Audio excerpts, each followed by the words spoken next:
Hello दोस्तों, मिसनाथ channel पर आपका बहुत बहुत स्वागत है। आई होप आप सभी बहुत अच्छे होंगे। तो आज फिर एक न्यू वीडियो के साथ आए हैं। वैसे ही नई वीडियो आती रहेंगी। अगर आपने हमारे चैनल को सब्सक्राइब नहीं किया है तो जल्दी से सब्सक्राइब कर लीजिए और बेल आइकन को ज़रूर प्रेस करें ताकि फ्यूचर में आने वाली सभी अपडेट्स आपको रेगुलर मिलती रहें। तो चलिए आज बात करने वाले हैं BSF HCM नई भर्ती के बारे में।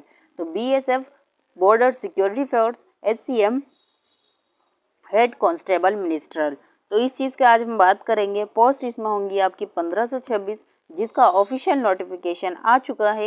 इसका apply date, syllabus, age criteria, selection process या फिर क्वालिफिकेशन फुल डिटेल में आज हम आपको बताएंगे। बस आप वीडियो के लास्ट तक जुड़े रहिएगा। हर एक डाउट आपका क्लियर होगा इस वीडियो में। हर चीज़ मैं इसमें डिटेल में बताऊंगी। बस वीडियो को स्किप मत कीजिए, लास्ट तक बने रहिएगा। तो इसमें सबसे अच्छा बेनिफिट आपका क्या रहता है? सबसे अच्छा बेनिफिट इसमें आपका ये रहता है कि इसमें रनिंग वगैरह नहीं होती। PST स्किल टाइपिंग टेस्ट, बस इन्हीं के बेस पर आपका एग्ज़ाम होता है। इसमें कोई फिजिकल नहीं होता है। तो ये सबसे अच्छा प्लस पॉइंट है इसका। अगर आप वर्दी चाहिए और अच्छी सी जॉब चाहिए तो आप ये फॉर्म ज़रूर फिल करिएगा। ये बहुत ही अच्छी पोस्ट रहने वाली है और वैकेंसीज भी इसमें अच्छी खासी हैं। 1526 एज क्राइटेरिया भी अच्छा है, 18 से 25, और क्वालिफिकेशन भी आपकी 12th पास है। तो हर चीज़ हम डिटेल में बताने वाले हैं, बस आप वीडियो को स्किप मत करिएगा। तो इसका ऑफिशियल नोटिफिकेशन आ चुका है। अप्लाई डेट क्या होगी वो भी हम आपको आगे बताएंगे। चलिए वीडियो को हम आगे बढ़ाते हैं। तो देखिए, ये बॉर्डर सिक्योरिटी फोर्स यानी BSF ने एक नोटिफिकेशन जारी किया है जो आप स्क्रीन पर देख रहे हैं।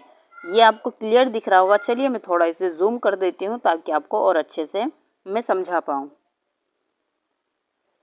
देखिए, मैं इसे जूम करती हूँ फिर आपको अच्छे से समझा दूंगी। 1 मिनट रुकिए। ये देखिए, अब आपको शायद क्लियर चमक रहा होगा। देखिए, ये किसने जारी किया है? ये क्या है? आपका बॉर्डर सिक्योरिटी फोर्स BSF ने। तो ये एग्ज़ाम क्या होने वाला है? आपका SCM का एग्ज़ाम रहने वाला है, जिसमें आपकी स्टेनोग्राफर और SCM दोनों वैकेंसीज इसमें निकाली गई हैं। पहले क्या होता था, आपका कांस्टेबल हो या फिर स्टेनोग्राफर हो या किसी भी चीज़ में हो, इन सब के लिए पहले अलग अलग पोस्ट निकाली जाती थी। लेकिन अभी आप देख सकते हैं CAPF, इसका मतलब ये है कि ये वैकेंसीज जो हैं आपकी CAPF की भी हैं। तो इसमें हर चीज़ वैकेंसी दी गई है आपकी। अब ऐसा नहीं है कि आपकी अलग अलग वैकेंसी आपको देखने को मिलेगी। ये एक साथ वैकेंसीज इन्होंने दे दी है। अब इसमें कोई अलग वैकेंसी नहीं होगी। पहले होता था हाँ कि CRPF, BSF, ITBP सबकी अलग अलग वैकेंसी आती थी, लेकिन अब ये वैकेंसी अलग नहीं आएगी। ये पूरा नोटिफिकेशन मैं आपको रीड करके दिखाती हूँ। तो चलिए अब हम पोस्ट के बारे में बात कर लेते हैं कि इसमें कितनी पोस्ट रहने वाली है। आप देख सकते हैं CRPS मेल एंड फीमेल, तो टोटल वैकेंसी है इसमें 21, और BSF की टोटल वैकेंसी है आपकी 17। वहीं ITBP की है 56 और CISF की है 146। ये मेल और फीमेल की है, इस बात का आप ध्यान रखेंगे। CISF की है आपकी 146 और SSB के हैं आपकी 3। तो ये टोटल वैकेंसी थी आपकी स्टेनोग्राफर के लिए। अब बात करते हैं हम हेड कांस्टेबल या फिर हवलदार के लिए। तो जिसमें CRPF मेल एंड फीमेल की बात होगी, इसमें भी 282 वैकेंसी हैं।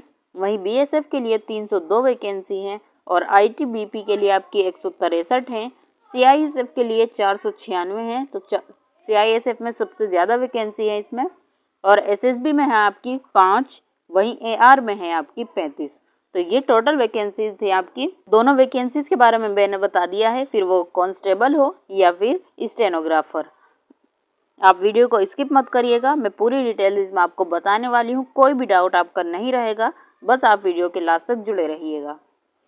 और अगर आपको ये शॉर्ट नोटिस चाहिए तो वो आप मेरे टेलीग्राम चैनल से ले लेना। टेलीग्राम चैनल का लिंक डिस्क्रिप्शन में है। अगर वहाँ ना मिले तो यहाँ देख सकते हैं QR लगा होगा, आप उस QR को स्कैन करके टेलीग्राम चैनल ज्वाइन कर सकते हैं।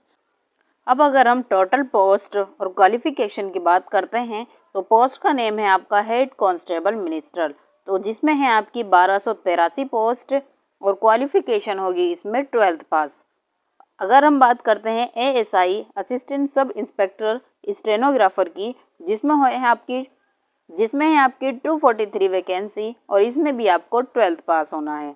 अब देखिए 12th पास प्लस क्यों लिखा गया है इसमें, 12th पास प्लस इसलिए है, अगर आप हेड कांस्टेबल का एग्ज़ाम दे रहे हैं तो इसमें होगी आपकी टाइपिंग टेस्ट होगा इसमें आपका एग्ज़ाम के बाद। वहीं अगर हम एएसआई यानी असिस्टेंट सब इंस्पेक्टर स्टेनोग्राफर की बात करते हैं, जिसमें है 243 वैकेंसीज और 12th की इसमें मार्कशीट आपके पास होनी चाहिए, प्लस इसमें आपका स्टेनो का जो स्किल टेस्ट वगैरह होते हैं वो होंगे।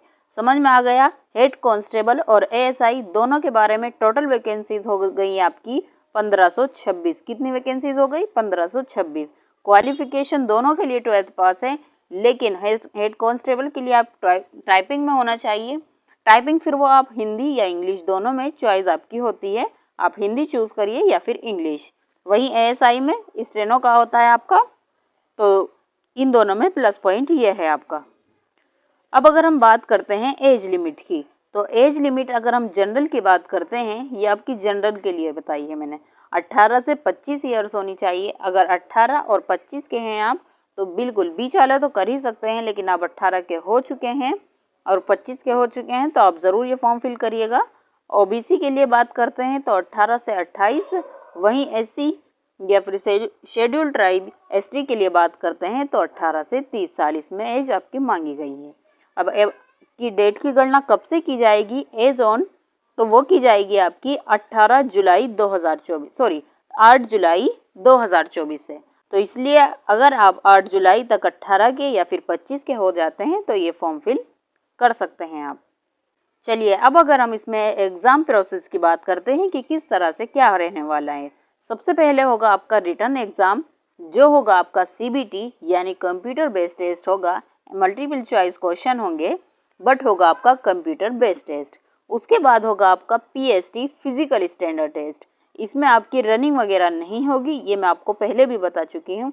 सिर्फ इसमें आपकी मेजरिंग वगैरह होगी कि आपका हाइट कितनी है, ये सब चीज़ आपकी होंगी। रनिंग या फिर कोई फिजिकल आपका नहीं होगा, सिर्फ पीएसटी इसमें होगा। अगर तीसरा होगा आपका स्किल टेस्ट, फिर वो टाइपिंग और स्टेनो, यानी हेड कांस्टेबल के लिए टाइपिंग और स्टेनोग्राफर के लिए स्टेनो, दोनों चीज़ें इसमें मांगी गई हैं। उसके बाद होगा आपका डीवी यानी डॉक्यूमेंट वेरिफिकेशन, और फिफ्थ स्टेज होगी आपकी मेडिकल एग्जामिनेशन। अगर आप ये सब चीज़ें क्लियर कर लेते हैं तो ज़रूर आपका सिलेक्शन होगा, और अगर कहीं चूक जाए तो नेक्स्ट टाइम आप ज़रूर तैयारी करिएगा। देखिए अब अगर हम सब्जेक्ट की बात करते हैं तो ये बात कर रही हूँ मैं बीएसएफ के बेस पर, बीएसएफ या फिर सीएपीएफ के बेस पर, ठीक है, सॉरी बीएसएफ के बेस पर ये बात कर रही हूँ मैं। तो सब्जेक्ट की बात करते हैं, ये होंगे आपके हेड कांस्टेबल के लिए। अलग एग्जाम के लिए भी चेंज हो सकता है पैटर्न, वो मैं भी आपको बताऊंगी चेंज क्यों हो सकता है। तो हेड कांस्टेबल के लिए अगर हम बात करते हैं तो इसमें होगा आपका हिंदी इंग्लिश लैंग्वेज, जो होंगे आपके 20 क्वेश्चन 20 मार्क्स के होंगे। वहीं जनरल इंटेलिजेंस यानी रीजनिंग की बात करते हैं तो 20 क्वेश्चन होंगे 20 मार्क्स के, या फिर न्यूमेरिकल एप्टीट्यूड जिसके होंगे 20 क्वेश्चन 20 मार्क्स के, क्लरिकल एप्टीट्यूड जिसके होंगे 20 क्वेश्चन 20 मार्क्स के, और लास्ट में आता है आपका बेसिक कंप्यूटर जिसके होंगे आपके 20 क्वेश्चन 20 मार्क्स के। तो टोटल क्वेश्चन हुए आपके 100 और टोटल मार्क्स हुए आपके 100। तो ये था आपका एससीएम के लिए एग्जाम पैटर्न। अब मैं एक बात और क्लियर कर दूं आपको कि अभी ये क्लैरिफाई नहीं है वैसे, लेकिन फिर भी बता दूं कि इसमें शायद एक पार्ट कट हो सकता है। वो पार्ट कौन सा है? तो वो पार्ट है आपका बेसिक कंप्यूटर का। शायद ये पार्ट आपका कट हो जाए। आपके रह जाएंगे 4 सब्जेक्ट जो होंगे Hindi English language general intelligence numerical aptitude और क्लरिकल एप्टीट्यूड। तो इसमें 4 सब्जेक्ट रह जाएंगे फिर आपके, जब आपका बेसिक कंप्यूटर कट हो जाएगा। ये भी क्लैरिफाई नहीं है लेकिन हो सकता है, ये चीज़ आप जान लीजिएगा। तो Hindi general intelligence numerical clerical aptitude, फिर जैसे इसमें 20 क्वेश्चन है, पेपर तब भी 100 का ही होगा और 100 मार्क्स ही होंगे। लेकिन इसमें क्या चेंजेस हो जाएंगे जब ये कट हो जाएगा? इसमें चेंजेस ये हो जाएंगे कि ये 20 की जगह 25 मार्क्स के ईच हो जाएंगे, ये भी 20 की जगह 25 हो जाएगा। तो इसलिए ये 100 का ही क्वेश्चन होगा और 100 ही इसमें मार्क्स काउंट होंगे। आई होप आप अच्छे से समझ गए होंगे। बस आप वीडियो स्किप मत करिएगा, मैं पूरी डिटेल्स आपको A to Z यहाँ पर प्रोवाइड कराती हूँ। तो ये मैं बता ही चुकी हूँ आपको कि एग्ज़ाम कैसा होगा, आपका ऑनलाइन मोड होगा। ऑनलाइन मोड आपका एग्ज़ाम होगा 90 मिनट्स। कितनी? 90 मिनट्स आपकी टाइम ड्यूरेशन रहने वाली है। 90 मिनट्स में आपको 100 क्वेश्चन करने होंगे। इस चीज़ का आप ध्यान रखेंगे कि इसमें निगेटिव मार्किंग है, 0.25 की इसमें निगेटिव मार्किंग दी गई है। तो बहुत ही ध्यान से अपना एग्ज़ाम दीजिएगा, कभी आप निगेटिव मार्किंग के चक्कर में फंस जाएं। ठीक है, तुक्के फिट मत करिएगा, जो आते हो बस वही क्वेश्चन कीजिए और अपना सिलेक्शन ले लीजिए। अब देखिए, अब बात करते हैं हम फिजिकल स्टैंडर्ड टेस्ट की। किसकी बात करते हैं? फिजिकल स्टैंडर्ड टेस्ट की। तो फिजिकल स्टैंडर्ड टेस्ट की अगर हम बात करते हैं, ये है आपका हेड कांस्टेबल के लिए, जिसमें आपकी मेल की हाइट मांगी गई है 165 और चेस्ट होगा आपका 77 से लेके 82, यानी 77 से 82 आपका चेस्ट होना चाहिए फॉर मेल। फीमेल के लिए चेस्ट नहीं मेज़र किया जाता। वहीं फीमेल की अगर हम बात करते हैं तो 155 आपकी हाइट मांगी गई है। और ASI की बात करते हैं तो 165 इसमें रहने वाली है। ये SC OBC सभी कैटेगरी के बात चल रही है, सिर्फ ST को छोड़कर। ST के लिए मैं अभी बता दूंगी आपको। तो SI की बात करते हैं 165 सेंटीमीटर इसमें चाहिए और चेस्ट होगा आपका 77 से 82 सेंटीमीटर। वहीं अगर हम फीमेल की बात करते हैं फॉर ASI यानी असिस्टेंट सब इंस्पेक्टर स्टेनोग्राफर की, तो हाइट उसकी होगी 155। आई होप ये भी आप समझ गए होंगे अच्छे से। अब बात करती हूँ मैं ST के लिए। ये सभी आपकी ऑल कैटेगरी के लिए है, ST को छोड़कर। एक्स सर्विसमैन वगैरह सब के लिए है। ST की बात करती हूँ तो 162.7 आपकी ST कैटेगरी के लिए रखी गई है। PST यानी फिजिकल स्टैंडर्ड टेस्ट के बारे में मैंने आपको बता दिया है। वहीं अगर हम स्किल टेस्ट की बात करते हैं तो सबसे पहले बात कर लेते हैं हम ASI स्टेनोग्राफर के लिए, जिसमें शॉर्ट हैंड आपको 8 वर्ड्स पर मिनट की इंग्लिश या फिर हिंदी में 10 मिनट्स की आपको टाइपिंग करनी होगी और 80 वर्ड्स पर मिनट की आपकी स्पीड होनी चाहिए। ट्विटर पर ये आपको करनी होगी। कितनी? 80 वर्ड्स पर मिनट की। अब वो चॉइस है आपकी इंग्लिश या फिर हिंदी। अगर हम हेड कांस्टेबल के लिए बात करते हैं टाइपिंग टेस्ट की, तो इसमें 35 वर्ड्स पर मिनट होंगे, इंग्लिश या हिंदी, वो चॉइस आपकी है। कंप्यूटर पर ही होगा ये और इसमें टाइम ड्यूरेशन आपको 10 मिनट्स दी जाएगी। अब कुछ माइंड में आ रहा होगा आपके कि अगर हम हिंदी में एग्ज़ाम देते हैं तो हिंदी में टाइपिंग करनी पड़ेगी या फिर इंग्लिश में एग्ज़ाम देते हैं इंग्लिश में टाइपिंग करनी पड़ेगी। तो ऐसा कुछ नहीं है, आप हिंदी में एग्ज़ाम दो या फिर इंग्लिश में एग्ज़ाम दो, उससे फ़र्क नहीं पड़ता। टाइपिंग टेस्ट में आपकी खुद की चॉइस है कि वो आप इंग्लिश की कर रहे हैं या फिर हिंदी की, एक ही होगी। वो आप हिंदी में करो या फिर इंग्लिश में, वो चॉइस आपकी है। तो इसे एग्ज़ाम से कोई वो नहीं है, इस बात से आप बेफिक्र रहिए।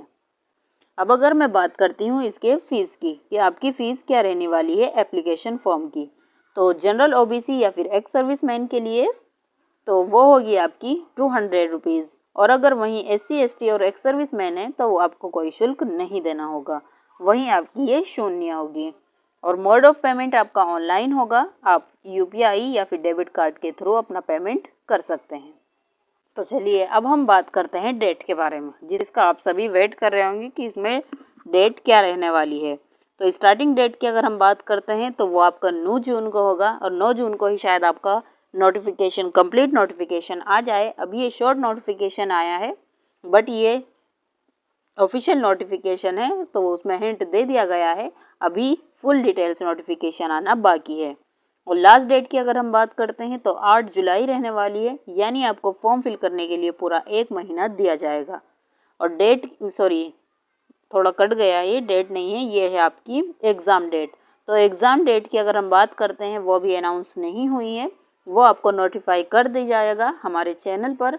बस आप सब्सक्राइब कर लीजिए हमारे चैनल को और बेल आइकन प्रेस कर लीजिए, ताकि जैसे ही कोई भी इंफॉर्मेशन आए आपको उसका नोटिफिकेशन पहुंच जाए। अब अगर इसका अप्लाई लिंक या फिर नोटिफिकेशन किसी भी PDF चाहिए तो वो आप मेरे टेलीग्राम चैनल से ले सकते हैं। टेलीग्राम चैनल का लिंक वैसे तो डिस्क्रिप्शन में लगा है, इस वीडियो के डिस्क्रिप्शन में भी लगा है और चैनल के डिस्क्रिप्शन में भी लगा हुआ है। और अगर वहाँ से ना मिले आपको तो यहाँ देख सकते हैं QR लगा होगा, आप उस QR को स्कैन करके मेरा टेलीग्राम चैनल ज्वाइन कर लीजिए। वहाँ आपको सबसे फास्ट अपडेट मिलती है। जो भी नोटिफिकेशन की PDF या फिर अप्लाई लिंक होते हैं मैं वहाँ आपको हैंड टू हैंड शेयर कर देती हूँ। आप ज़रूर टेलीग्राम चैनल ज्वाइन करिएगा। आई होप आप सभी के जितने भी डाउट होंगे वो सभी मैंने इस वीडियो में कवर कर लिए होंगे। फिर भी अगर कोई डाउट आता है तो आप ज़रूर वीडियो में कमेंट करिएगा और मुझसे जो भी आपके डाउट हैं वो कंफर्म कर लीजिएगा। जो भी आपके डाउट है वो कमेंट सेक्शन में कर दीजिए, मैं आपका ज़रूर डाउट सॉल्व करने की कोशिश करूँगी। आई होप ये वीडियो आपको पसंद आई होगी। पसंद आई है तो प्लीज़ लाइक शेयर कमेंट ज़रूर करिएगा। मिलते हैं नेक्स्ट वीडियो में नेक्स्ट टॉपिक के साथ। तब तक ख्याल रखिए, सेफ रहिए, अच्छे से पढ़ते रहिए। Have a nice day, take care, bye bye.